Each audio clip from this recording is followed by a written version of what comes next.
passionate about, and you felt the need to really explain to people? Yeah, I think it was because I started to.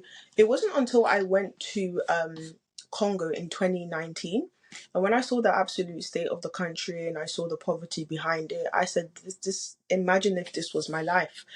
And obviously, I remember thinking to myself, "Wait, this is probably due to colonialism." I had this like almost like resentment, like how could colonialism do this to me, until I spoke to a friend and my friend was like, this is not colonialism, this is socialism.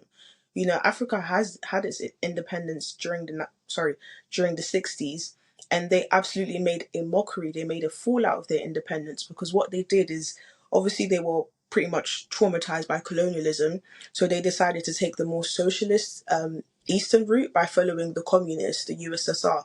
So they decided to run their countries in that socialist, using the socialist blueprint and ideology.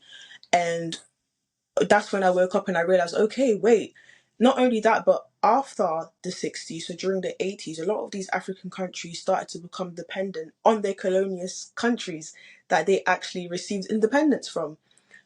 So they were received, for example, I believe Ghana started to become dependent on China. Uganda started to become dependent on Britain. Like they were going back to the colonial countries. So I said, wait, something is not making sense here. So that's when I woke up and I realized, wait, if socialism and communism can destroy Africa, why can it not do the same thing here? And obviously, when you see what's going on here in the UK, people being arrested for Facebook posts, is a mirror. It's like looking in the mirror. So I think that's what sparked my interest, is when I started to look into the history of Africa and how it was unable to thrive after colonialism. That I realized, wait, this is starting to look like the country that I've grown up in, which is Great Britain. So yeah. How like worried are you with socialism, communism affecting the UK? Like, how much of a concern is that for you? It's a huge concern. It's a huge concern because not only do you see it in the media, you see it in the education system. Now, if you think about it, kids spend more time in the education system than they do with their own parents. So most of these kids, they're always going to defend, socialism.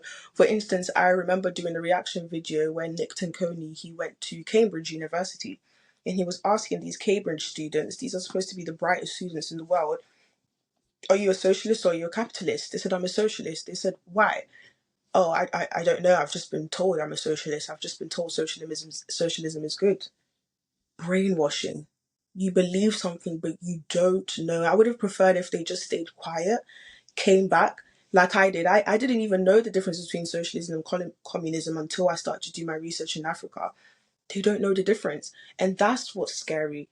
What's scary is the fact that children are being raised to believe something that's actually going to be harmful towards them.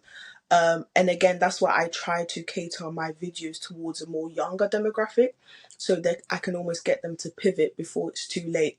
Obviously, I'm just one person, so I can't do it all on my own, but you can at least try. So I think that's the scariest part, the fact that these kids are taught transgenderism, they taught feminism, which is very demonic. They taught, this whole race baiting, DEI, like all of these things is going to work against their favor, but yet they're still supporting it. And what's so funny is I remember when I was doing the reaction videos, you had a lot of these Cambridge students saying that they don't trust the government. I don't trust the government. Nick Tanconi would ask them, would you trust the government with your money? He said, no, I don't trust the government.